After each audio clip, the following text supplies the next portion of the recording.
E aí, gente, tudo bem? Hoje, mais um vídeo. Espero que vocês estejam gostando. E a gente vai falar de um assunto que é a ordem dos alimentos numa refeição e se isso influencia na resposta glicêmica e na resposta da insulina também. Então, eu peguei um artigo que mostrou um pouco disso. Então, foi um artigo que avaliou pessoas com pré-diabetes e foi fornecido para eles alimentos, o mesmo alimento, né, mas de forma diferente. Então vocês vão ver que é muito interessante o vídeo de hoje porque dá para a gente colocar isso em prática no nosso dia a dia.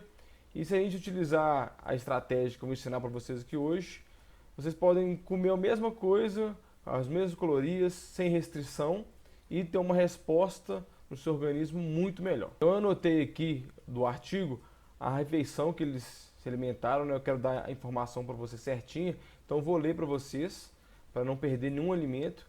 Então a refeição toda que eles tinham que se alimentar era pão, ciabatta, peito de frango, alface, pimentão, tomate, repolho, azeite, vinagre, orégano, tomilho e alho em pó.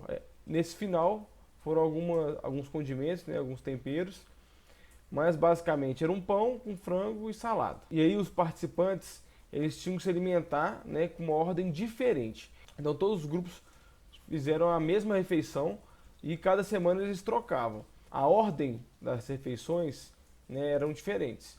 Então a primeira ordem que eles tinham que se alimentar era o carboidrato primeiro, que era o pão ciabatta, por 10 minutos. Então eles aguardavam mais 10 minutos e comiam a proteína, que era o frango sem pele, com a salada. Na outra semana, né, ou outro grupo também, consumia a proteína e os vegetais primeiro, né, com a salada primeiro, por 10 minutos, o mesmo protocolo de 10 minutos, né, a duração e o intervalo, e depois eles consumiam o carboidrato. E a terceira forma seria comer os vegetais primeiro, um intervalo de 10 minutos, igual eu falei, e em seguida eles consumiam a proteína com o carboidrato.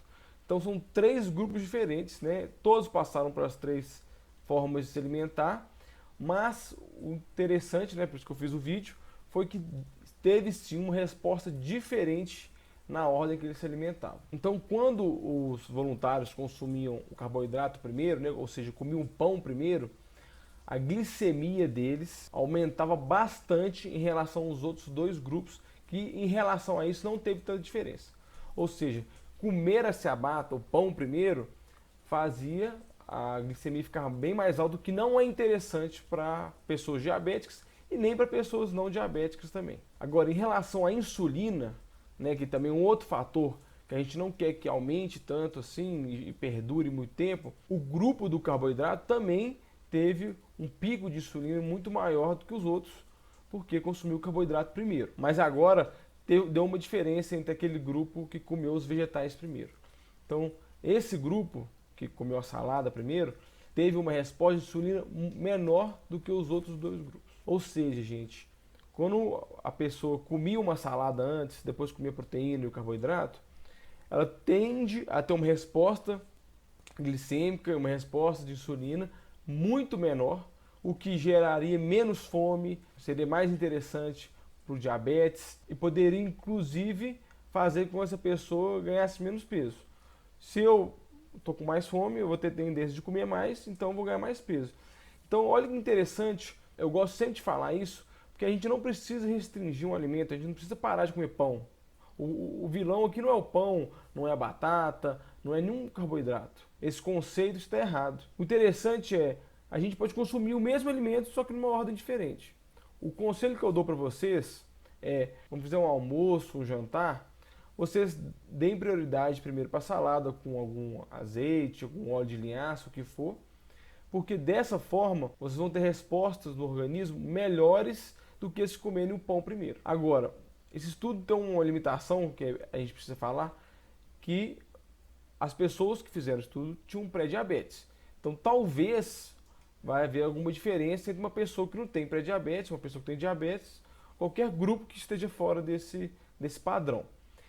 Mas mesmo assim é algo que vale a pena a gente tentar, vale a pena a gente fazer e pode trazer muito mais saciedade, muito mais tranquilidade para você se alimentar. Pensa também, gente, que se a gente vai numa festa, algum local assim, a gente costuma querer comer um pão primeiro, comer alguma massa. Isso vai fazer com que você nessa festa coma muito mais do que você queria e do que você precisava. Então, tenta aliar essas estratégias no seu dia a dia, porque é fácil, houve um resultado interessante e talvez vai te ajudar demais no seu emagrecimento, na sua manutenção de peso e na sua saúde. O artigo vai estar aqui embaixo, como sempre, vocês vão poder ler ele, estudar um pouquinho, ver. É muito interessante, eu gostei demais, porque é uma estratégia, como eu falei, muito fácil, que todo mundo pode adotar. E é isso aí, gente, mais um vídeo aqui no canal. Não se esqueça de deixar o like, se inscrever, compartilhe com um amigo, com as amigas, com todas as pessoas que vocês acham que esse vídeo vai ser interessante. Isso ajuda demais o canal, porque mais pessoas vão ver e vai ajudar o meu trabalho aqui com o YouTube, com o Instagram. Tá bom? Até mais!